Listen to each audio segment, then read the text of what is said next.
E se eu te disser que tudo o que você achou que sabia sobre Lúcifer está incompleto? Antes de ser o símbolo da rebelião, Lúcifer ocupava uma posição tão elevada nos céus que a maioria dos anjos jamais teve acesso. Ele não era um anjo qualquer. Ele era o anjo. E os detalhes que você está prestes a descobrir vão virar de cabeça para baixo tudo o que te ensinaram sobre essa história. Neste vídeo, você vai conhecer 7 detalhes esquecidos que raramente são mencionados nas igrejas, mas que estão registrados nas escrituras antigas. Detalhes que revelam quem realmente era esse ser de luz antes da queda, qual era sua verdadeira função, e por que sua história importa hoje para sua vida espiritual. Se você quer entender a origem do mal de forma profunda e bíblica, fica comigo até o final. E já deixa o like para este conteúdo alcançar mais pessoas que precisam dessa revelação. Vamos lá. Vamos começar pelo nome. A palavra Lúcifer vem do latim e significa literalmente portador de luz ou estrela da manhã. Mas aqui está o detalhe esquecido que muda tudo. Esse nome não era uma maldição. Era uma descrição de sua função original. Quando você abre Isaías capítulo 14, versículo 12, você encontra: Como caíste do céu, ó estrela da manhã, filho da alva. No hebraico original, a expressão usada é Helel ben Shahar, que literalmente significa o brilhante filho do amanhecer. Essa não é uma linguagem de condenação. É uma linguagem de lamento por algo glorioso que foi perdido. Pense nisso. Deus não dá nomes aleatórios. Na cultura bíblica, o nome define a essência, o propósito, a identidade. Quando Deus chamou esse ser de portador de luz, ele estava declarando sua missão: refletir a glória divina por toda a criação. Lúcifer foi criado para ser um espelho, não a fonte da luz, mas aquele que a carregava, que a distribuía, que a refletia com perfeição. Assim como a lua não produz luz própria, mas reflete o brilho do sol, Lúcifer foi designado para brilhar com a luz de Deus. E aqui mora o primeiro grande engano que muitos carregam. Acham que o nome Lúcifer em si é maligno, que pronunciá-lo é invocar trevas. Mas o nome original não carrega maldade. O que aconteceu foi que o portador traiu o propósito. Imagine um embaixador que recebe todas as credenciais, toda a autoridade, todo o prestígio de representar um reino poderoso. Ele não é o rei, mas carrega a autoridade do rei. Agora, imagine esse embaixador decidindo que quer ser o próprio rei. Ele não perde apenas a posição, ele perverte tudo o que representava.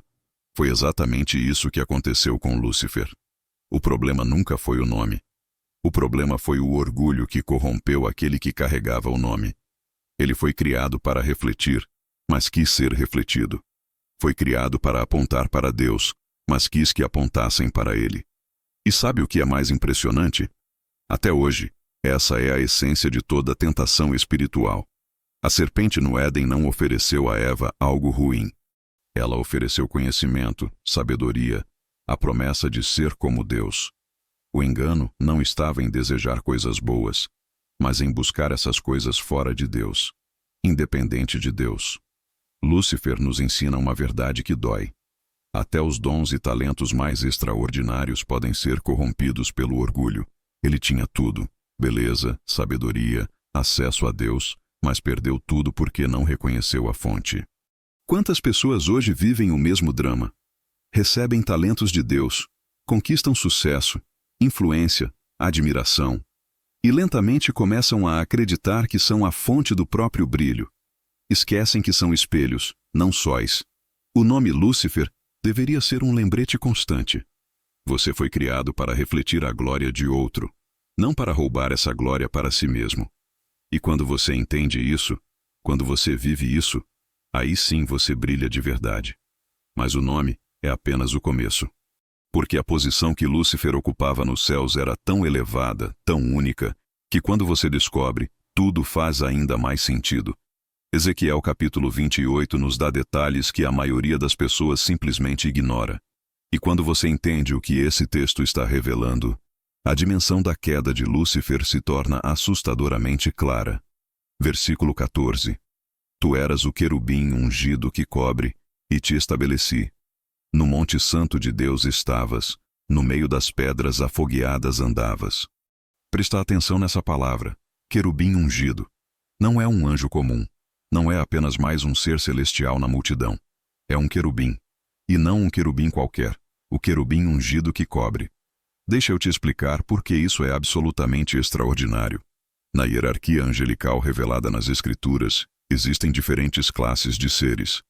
Você tem os anjos mensageiros, aqueles que aparecem para Daniel, para Maria, para os pastores.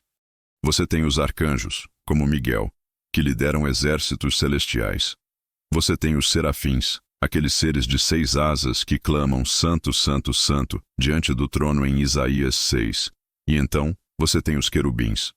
Os querubins são a classe mais elevada. Eles não são mensageiros. Eles não são guerreiros comuns. Eles são os guardiões da própria presença de Deus. Quando Adão e Eva foram expulsos do Éden, quem Deus colocou para guardar o caminho da árvore da vida? Querubins com uma espada flamejante. Quando Moisés construiu a Arca da Aliança, o que cobria o propiciatório, o lugar da presença divina? 2 querubins de ouro. Querubins não vigiam portões comuns. Eles vigiam a glória. Mas Lúcifer não era apenas um querubim. Ele era o querubim ungido que cobre. Essa expressão, que cobre, é fundamental. No hebraico, a palavra é sokek, aquele que protege, que paira sobre, que envolve com as asas. Sabe o que isso significa? Lúcifer estava posicionado diretamente sobre o trono de Deus. Enquanto outros anjos ministravam, enquanto outros adoravam à distância, Lúcifer cobria a glória com suas asas.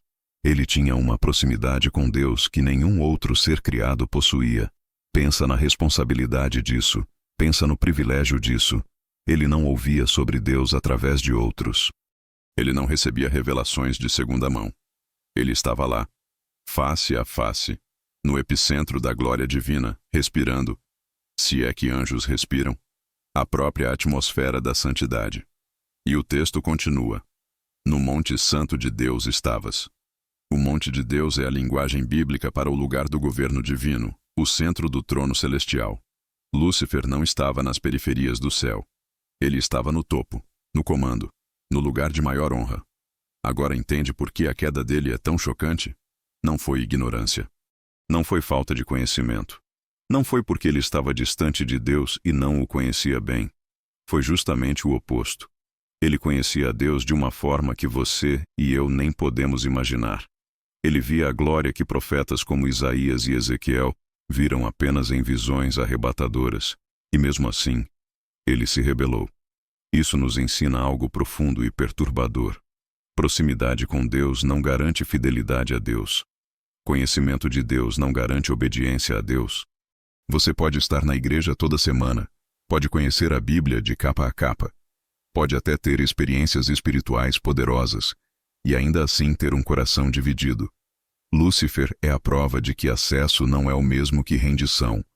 Ele tinha tudo: posição, autoridade, beleza, sabedoria, acesso direto à fonte de toda a vida. Mas quando a iniquidade foi encontrada nele, e já vamos chegar nisso, ele perdeu tudo. Foi lançado para fora. O querubim que cobria o trono se tornou o adversário que vaga pela terra. E sabe qual é a ironia cruel? Hoje ele ainda tenta cobrir, mas não mais a glória de Deus. Agora ele cobre a verdade com mentiras, cobre a luz com trevas, cobre a liberdade com escravidão. O que ele faz com maestria é usar sua experiência de quem conheceu o trono para enganar aqueles que nunca estiveram lá. Ele sabe como imitar a glória, sabe como produzir experiências espirituais falsas, sabe como seduzir com meia-verdades. Mas aqui está a boa notícia. Se a queda de alguém tão próximo de Deus foi possível, a restauração de alguém tão distante de Deus também é. Você pode não ter a posição que Lúcifer tinha, mas você tem algo que ele nunca terá de novo: a oferta de graça. Agora, se a posição dele já era impressionante, espera até você descobrir como ele era. Ezequiel 28, versículos 12 e 13, nos dão uma descrição de Lúcifer que é tão poética, tão rica em detalhes, que muitos simplesmente não conseguem processar a magnitude do que está sendo dito. Vamos ler juntos. Tu eras o sinete da perfeição, cheio de sabedoria e formosura. Estavas no Éden, jardim de Deus. Toda pedra preciosa era a tua cobertura: sardônica, topázio, diamante, berilo, ônix, jaspe, safira, carbúnculo e esmeralda. E de ouro se fizeram os teus tambores e pífaros. No dia em que foste criado, foram preparados. Lê isso de novo. Devagar. Deixa cada palavra penetrar. O sinete da perfeição. No hebraico é Rotam Toknit. O selo, a marca registrada da perfeição. Não um exemplo de perfeição. O sinete. O padrão. A referência absoluta. Quando Deus criou Lúcifer, ele não fez um rascunho. Ele criou uma obra-prima. A criação definitiva de beleza angelical. Se existisse um museu celestial de criaturas perfeitas, Lúcifer seria a peça central. E o texto não para por aí. Ele era cheio de sabedoria e formosura. Não tinha sabedoria, estava cheio dela. Não tinha beleza, estava transbordando dela. Cada fibra do seu ser irradiava perfeição. Agora presta atenção nas pedras preciosas. 9 delas: sardônica, topázio, diamante, berilo, ônix, jaspe, safira, carbúnculo e esmeralda. Por que Deus daria esse nível de detalhe? Porque cada pedra tem um significado. Na cultura hebraica, pedras preciosas não eram apenas ornamentos. Elas representavam características divinas, atributos sagrados, verdades espirituais. Sardônica, força e coragem. Topázio, amor divino. Diamante, invencibilidade e luz pura. Berilo, clareza e revelação. Ônix, autocontrole. Jaspe, glória de Deus. Safira, céu e santidade. Carbúnculo, fogo divino. Esmeralda, vida e crescimento. Lúcifer não era apenas coberto com joias. Ele era um reflexo vivo dos atributos de Deus. Cada pedra era uma faceta da glória divina sendo manifestada através dele. Quando alguém olhava para Lúcifer, deveria ver amor, santidade, força, clareza, vida, tudo ao mesmo tempo. Imagina a beleza disso. Um ser tão deslumbrante que capturava todos os aspectos da natureza de Deus em si mesmo. Mas tem mais. E aqui é onde fica ainda mais impressionante. De ouro se fizeram os teus tambores e pífaros. No dia em que foste criado foram preparados. Isso não é linguagem decorativa. Isso está dizendo que Lúcifer foi criado com instrumentos musicais incorporados em sua própria estrutura. Ele não apenas tocava música. Ele era música. Toda vez que ele se movia, havia som. Toda vez que ele adorava, havia melodia. Ele foi projetado, desde o momento de sua criação, para ser um instrumento vivo de louvor a Deus. Sua essência, sua natureza, sua própria existência ressoava a adoração. Ele era a trilha sonora do céu. Muitos teólogos acreditam que Lúcifer era o maestro da adoração celestial, que ele liderava as hostes angelicais em louvor, que quando toda a criação se ajoelhava diante do trono, era a voz dele, a música dele, que conduzia o cântico. Agora pensa na tragédia disso. Esse ser, criado para adorar, escolheu exigir adoração. Esse instrumento de louvor se tornou um instrumento de rebelião. A voz que cantava, Santo, Santo, Santo, passou a sussurrar, você pode ser como Deus. A beleza não o salvou. A sabedoria não o protegeu. A perfeição não garantiu sua lealdade. E isso nos ensina algo que dói. Dons e talentos extraordinários não são garantia de caráter. Você pode cantar como um anjo e ter um coração cheio de orgulho. Pode pregar com eloquência e estar vazio de humildade. Pode ter beleza física deslumbrante e ser espiritualmente deformado. Lúcifer prova que aparência externa e realidade interna podem ser opostos absolutos. Quantas vezes a igreja hoje é seduzida pela beleza do ministério, mas ignora o caráter do ministro? Quantas vezes aplaudimos o talento, mas não discernimos o espírito? Quantas vezes confundimos estética com espiritualidade? A lição é clara. Deus não se impressiona com a embalagem. Ele procura o coração. Beleza sem santidade é vaidade. Talento sem humildade é perigo. Adoração sem rendição é hipocrisia. Lúcifer tinha a embalagem mais linda que já existiu. Mas por dentro, algo estava crescendo. Algo escuro, algo destrutivo. E quando você descobre onde tudo isso acontecia, o cenário fica ainda mais espantoso. Ezequiel 28, versículo 13, começa com uma afirmação que a maioria das pessoas lê rápido demais. Estavas no Éden, jardim de Deus. Espera, Lúcifer estava no Éden? A primeira reação é pensar, claro, ele foi lá tentar Eva. Mas não, esse versículo não está falando sobre a tentação. Está descrevendo onde Lúcifer vivia, onde ele andava, antes mesmo da humanidade existir. E aqui está o detalhe esquecido que muda tudo. Existem 2 Édens nas Escrituras. O primeiro Éden é aquele que você conhece. Gênesis capítulo 2. Deus planta um jardim na terra, no Oriente, e coloca Adão ali. Rios que saem dele. A árvore da vida. A árvore do conhecimento do bem e do mal. É um lugar físico, terreno, geográfico. Mas o Éden mencionado em Ezequiel 28 é diferente. Ele é chamado de Éden, jardim de Deus. Não o jardim na terra, mas o jardim celestial, o original, o protótipo. Veja, tudo o que existe no plano terreno é uma sombra, uma cópia do que existe no plano celestial. Hebreus 9, versículo 23, fala sobre isso. Há um tabernáculo terreno e um tabernáculo celestial. O terreno é apenas uma figura do verdadeiro. O mesmo se aplica ao Éden. O Éden terreno foi criado como um reflexo do Éden celestial. Era uma embaixada do céu na terra. Um pedaço da perfeição divina transplantado para a dimensão física. Mas o original, o Éden de Deus, sempre existiu na esfera espiritual. E era lá que Lúcifer andava. Pensa no privilégio disso. Enquanto a humanidade foi colocada na cópia, Lúcifer tinha acesso ao original. Ele não via reflexos da glória. Ele via a própria fonte. Ele não experimentava uma versão menor da perfeição. Ele habitava no epicentro dela. O texto diz que ele andava lá. Não visitava ocasionalmente. Andava. Isso implica familiaridade, rotina, liberdade total de movimento. Ele transitava pelo jardim de Deus como alguém que pertence àquele lugar. Imagina a beleza disso. Se o Éden terreno era tão glorioso que Adão e Eva viviam em comunhão perfeita com Deus, sem vergonha, sem medo, em paz total, como seria o Éden celestial? Como seria andar em um jardim onde cada árvore é uma manifestação da vida eterna, onde cada flor é uma revelação da criatividade divina, onde o próprio ar é saturado da presença de Deus? Lúcifer conhecia isso, vivia isso. E aqui está a conexão que te arrepia. Ele conhecia o projeto original. Ele sabia como o Éden deveria funcionar. Conhecia seus segredos, suas dinâmicas, seus propósitos. Então, quando ele decidiu se rebelar, quando foi lançado para fora, quando a humanidade foi criada e colocada no Éden terreno, ele sabia exatamente o que fazer.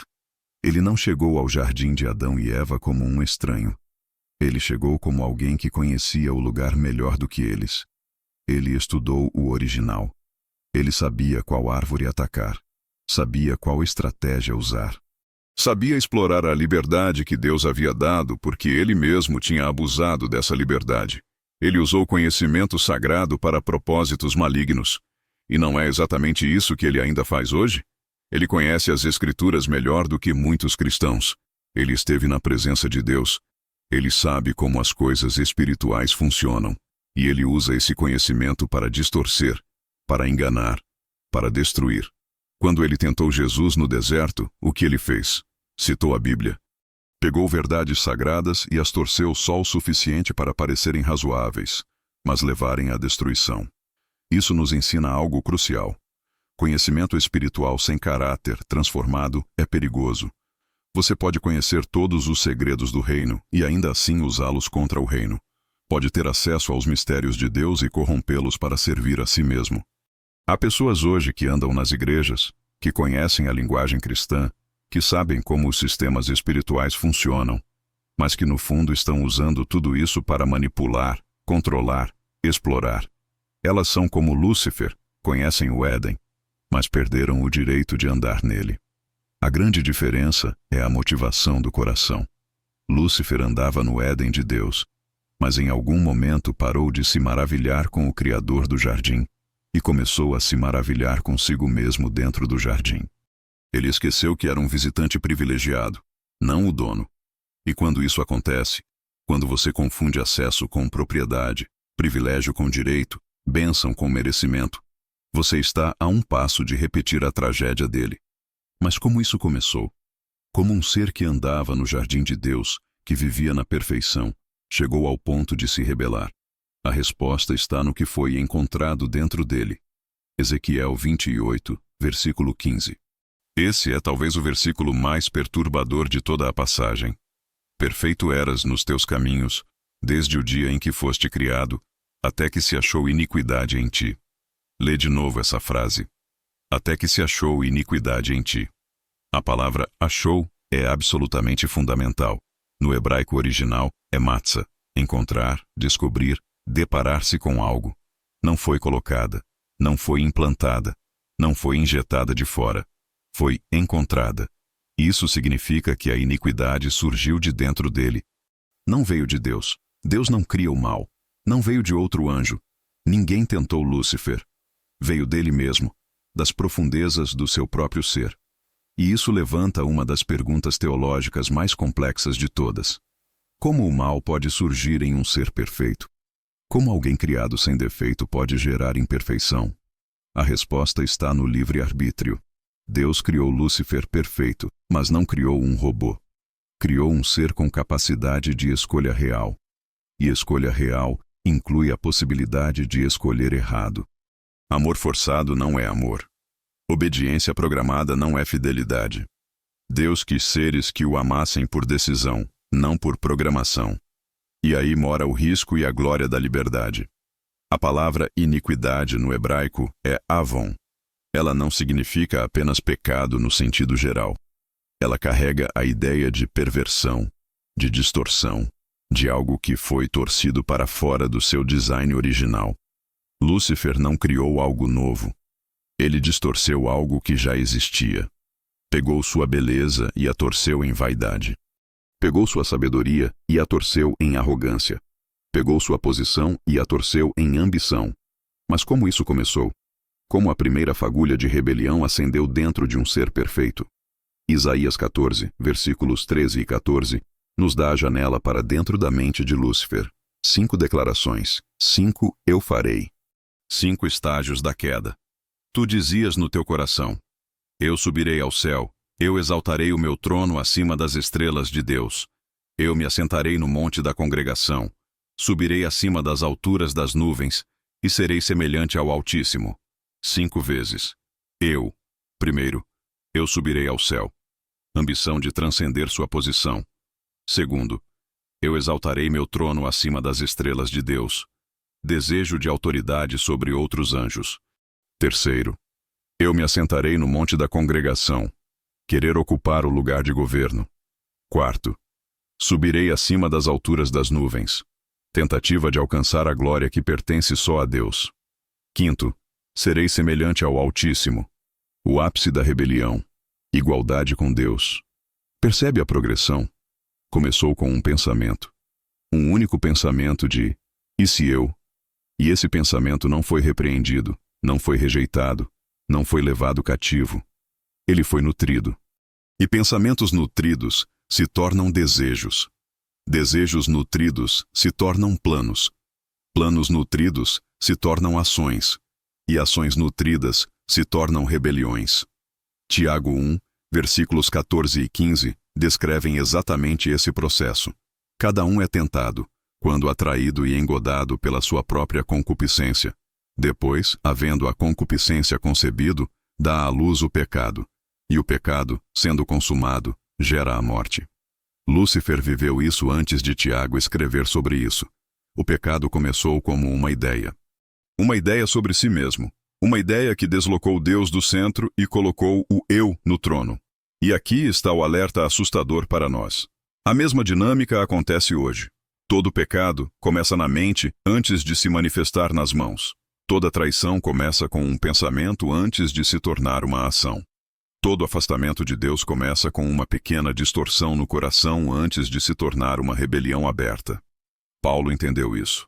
Por isso ele escreveu em 2 Coríntios 10, versículo 5. levando cativo todo pensamento à obediência de Cristo. Levar cativo. Capturar. Prender. Não deixar o pensamento vagar livremente.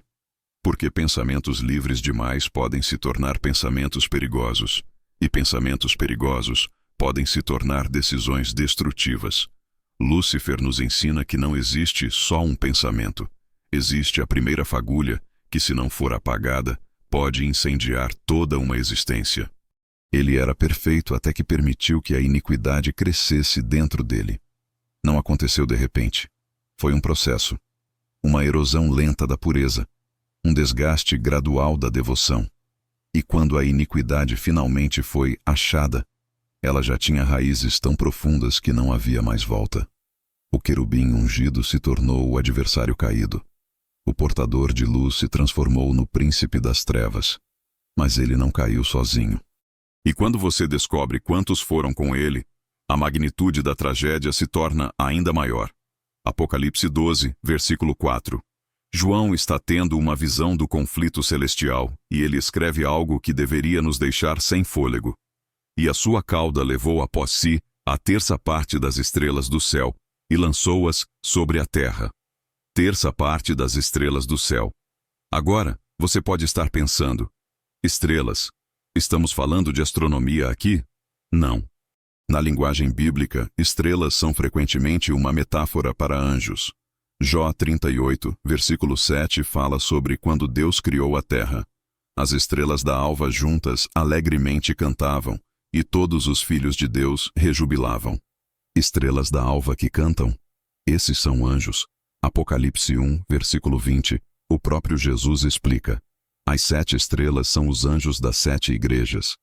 Então, quando o texto diz que a cauda do dragão arrastou a terça parte das estrelas do céu, está dizendo que Lúcifer levou consigo um terço dos anjos celestiais. 1/3. Pensa na matemática disso por um momento. As Escrituras falam de miríades de anjos. Daniel 7, versículo 10 diz: milhares de milhares o serviam, e milhões de milhões estavam diante dele. Apocalipse 5, versículo 11 menciona: milhões de milhões e milhares de anjos. Agora divide isso por 3. Não estamos falando de uma dúzia de anjos rebeldes. Não são centenas. São potencialmente milhões de seres celestiais que seguiram Lúcifer na rebelião. Mas a pergunta que não quer calar é: como? Como ele conseguiu convencer tantos seres que viviam na presença de Deus, que viam sua glória face a face, que conheciam sua bondade perfeitamente? A resposta está na posição dele. Lembra do que vimos? Lúcifer era o querubim ungido. Ele tinha autoridade natural. Ele liderava a adoração. Outros anjos o seguiam não por imposição, mas por admiração. Ele tinha carisma celestial. E quando você tem influência legítima, as pessoas confiam em você. Quando você sempre esteve certo, elas assumem que você continuará certo. Quando você sempre liderou bem, elas seguem para onde você aponta. Lúcifer não usou força, ele usou persuasão. Ele deve ter pintado uma visão, deve ter argumentado: nós servimos, mas nunca somos servidos. Nós adoramos, mas nunca somos adorados. Nós temos poder, mas não temos autonomia. Por que não podemos ser como Deus? Por que não podemos governar ao invés de apenas servir? E alguns anjos ouviram isso e pensaram: faz sentido. Esse é o poder da liderança corrompida. Não é sobre força bruta. É sobre influência sutil. É sobre pegar verdades e torcê-las só o suficiente para que pareçam razoáveis. É sobre fazer a rebelião soar como justiça. E 1/3 caiu na armadilha. Mas aqui está o detalhe que muitos esquecem. Os outros 2/3 não caíram. 2/3 dos anjos, mesmo ouvindo os mesmos argumentos, mesmo vendo o mesmo líder carismático se rebelar, escolheram permanecer fiéis. Isso significa que lealdade a Deus não é sobre circunstâncias. Não é sobre quem está liderando.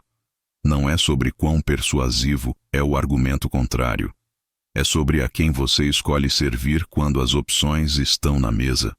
Miguel, o arcanjo, estava lá. Gabriel estava lá. Milhões de outros anjos estavam lá, e eles disseram não. Eles resistiram. Eles lutaram contra a rebelião.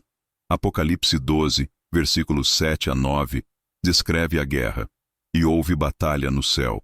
Miguel e os seus anjos batalhavam contra o dragão. E foi precipitado o grande dragão, a antiga serpente, chamada o Diabo e Satanás. Foi precipitado na terra, e os seus anjos foram lançados com ele. Uma guerra literal aconteceu no céu. Anjos contra anjos, irmãos espirituais divididos. O céu, que sempre conheceu apenas harmonia, experimentou conflito pela primeira vez. E Lúcifer perdeu, mas ele não perdeu sozinho. Aqueles que o seguiram caíram com ele. Eles se tornaram os demônios que ainda hoje trabalham no reino das trevas. Eles trocaram a presença de Deus pela rebelião de Satanás.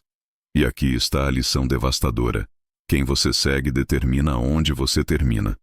Quantas pessoas hoje seguem líderes carismáticos sem discernir seus espíritos? Quantos são arrastados por influenciadores espirituais que falam bonito, mas vivem em rebelião? Quantos trocam a verdade de Deus pelos argumentos convincentes de homens?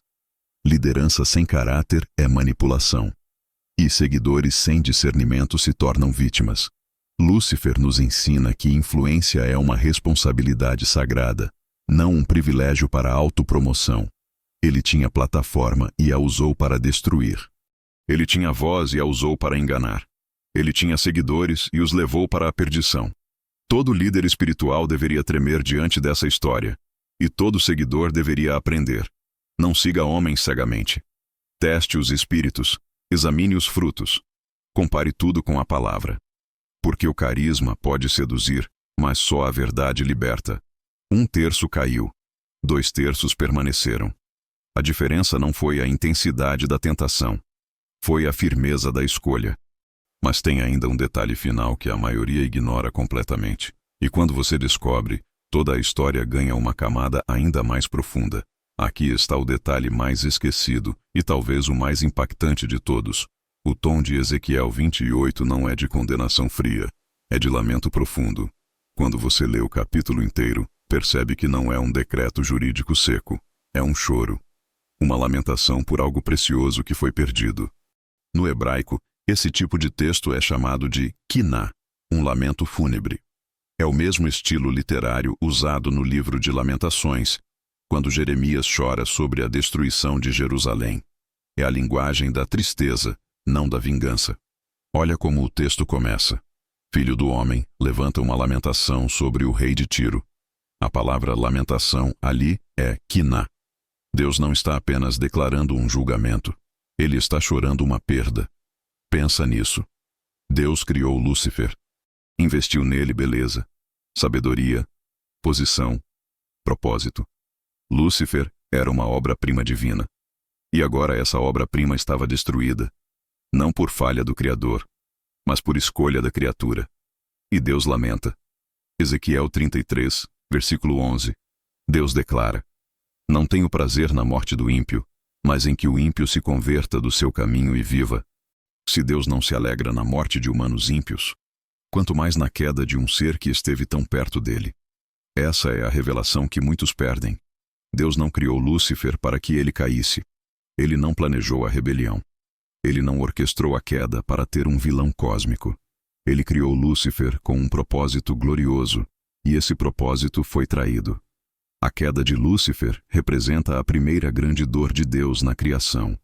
Ele perdeu um filho espiritual. Perdeu o querubim ungido. Perdeu o portador de luz. Perdeu aquele que liderava a adoração. E junto com ele, perdeu 1/3 dos anjos. E o texto carrega essa tristeza em cada palavra. Tu eras o sineto da perfeição. Olha o que você era. Perfeito eras nos teus caminhos. Olha o que você tinha, até que se achou iniquidade em ti. Olha o que você perdeu. É quase como se Deus estivesse dizendo: Eu te dei tudo. Por que você jogou tudo fora? E isso revela algo profundo sobre o caráter de Deus. Ele não é um tirano sádico que se diverte punindo rebeldes. Ele é um pai que lamenta quando suas criaturas escolhem a destruição. Mesmo com Lúcifer, mesmo com aquele que se tornou o adversário, Deus sente a perda. Agora imagina o que isso significa para nós. Se Deus lamenta a queda de um rebelde, imagine o quanto ele se alegra no retorno de um arrependido. Se ele chora pela perda de quem o rejeitou, imagine a festa que ele faz quando alguém volta. Jesus contou 3 parábolas em Lucas 15 sobre isso. A ovelha perdida, a moeda perdida, o filho perdido. E em todas elas, o tema é o mesmo. Há mais alegria no céu por um pecador que se arrepende. Se Deus não desistiu de procurar uma ovelha entre 99, se ele não parou de varrer a casa até achar uma moeda entre 10, se ele esperou na varanda até o filho pródigo voltar, é porque cada criatura importa para ele. Lúcifer escolheu não voltar. Ele endureceu seu coração. Ele permaneceu na rebelião. E Deus lamenta isso até hoje. Mas você ainda pode escolher diferente. Não importa quão longe você tenha ido. Não importa quanto tempo você passou em rebelião. Não importa quantos erros você acumulou. A porta ainda está aberta. O Pai ainda está esperando. A diferença entre você e Lúcifer não é a gravidade do pecado, é a disposição para se arrepender. Lúcifer tinha tudo e perdeu tudo porque escolheu o orgulho. Você pode não ter nada e ganhar tudo porque escolhe a humildade. Essa é a mensagem final da história de Lúcifer. Nossas escolhas têm peso eterno. E Deus se importa profundamente com cada uma delas. Ele lamenta quando escolhemos a queda e celebra quando escolhemos voltar. Então vamos recapitular rapidamente o que descobrimos hoje. Lúcifer era o portador de luz, criado para refletir a glória de Deus. Ele ocupava a posição de querubim ungido, o mais próximo do trono divino. Era o sinete da perfeição, coberto de pedras preciosas, criado como um instrumento vivo de adoração. Ele andava no Éden celestial, conhecia os segredos do jardim de Deus. A iniquidade foi encontrada dentro dele, não implantada, mas escolhida. Ele arrastou 1/3 dos anjos na sua rebelião. E mesmo assim, Deus lamenta essa queda. 7 detalhes. Uma história. Uma lição poderosa. A história de Lúcifer não é apenas sobre a origem do mal. É um espelho para cada um de nós. Ela nos mostra que ter acesso a Deus não garante fidelidade a Deus. Que beleza e talento sem humildade levam à destruição. Que pensamentos não confrontados se tornam rebeliões consumadas. Que liderança sem caráter arrasta multidões para a perdição. E que nossas escolhas têm consequências eternas. Se este vídeo abriu seus olhos para algo novo, deixe seu like agora. Se inscreva no canal para mais conteúdos profundos como este. E me diz aqui nos comentários, qual desses 7 detalhes mais impactou você? Foi o nome, a posição, a beleza, o Éden, a iniquidade interna, os anjos que caíram, ou o lamento de Deus? Compartilhe este vídeo com alguém que precisa entender melhor a guerra espiritual que vivemos. Porque conhecer o inimigo é parte de vencer a batalha. E lembre-se sempre, você foi criado para refletir a glória de Deus, assim como Lúcifer foi. A diferença está na escolha que você faz hoje, amanhã e todos os dias da sua vida. Escolha a humildade. Escolha a rendição. Escolha permanecer fiel. Escolha bem. Um abraço e até o próximo vídeo.